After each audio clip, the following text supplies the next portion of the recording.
আসসালামু আলাইকুম ওয়া রাহমাতুল্লাহ।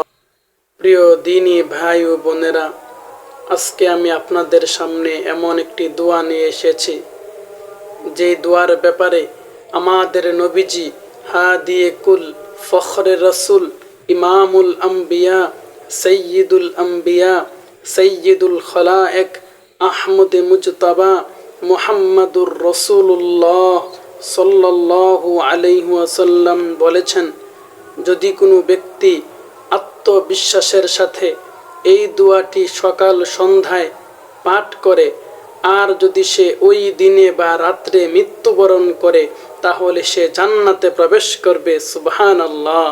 এত ফজিলতপূর্ণ একটি দোয়া, এত ফজিলতপূর্ণ দোয়া আমাদের অনেকেরই জানা নাই।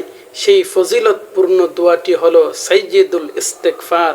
আমরা অনেকেই তার নাম শুনেছি, কিন্তু অনেকেরই আমাদের মুখস্থ নাই। আর যাদের মুখস্থ নাই, আমরা ইনশাআল্লাহ আজকের এই ভিডিওর মাধ্যমে আমরা এই দোয়াটি মুখস্থ করার চেষ্টা করব ইনশাআল্লাহ, এবং যাদের মুখস্থ আছে আমল করার চেষ্টা করব ইনশাআল্লাহ।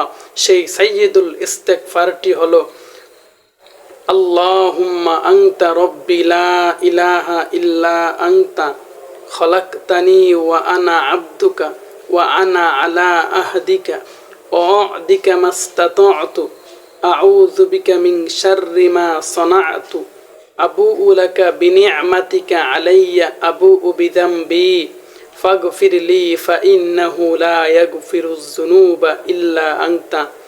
প্রিয় দর্শক, জীবনে অনেক দোয়াই তো মুখস্থ করেছেন। এই ছোট্ট একটু দোয়া যদি আমরা মুখস্থ করতে পারি এবং এর উপর আমল করতে পারি, তাহলে ইনশাআল্লাহ আমাদের প্রিয় নবীজির ভাষ্য মোতাবেক আমরাও ইনশাআল্লাহ জান্নাতে হয়ে যেতে পারবো।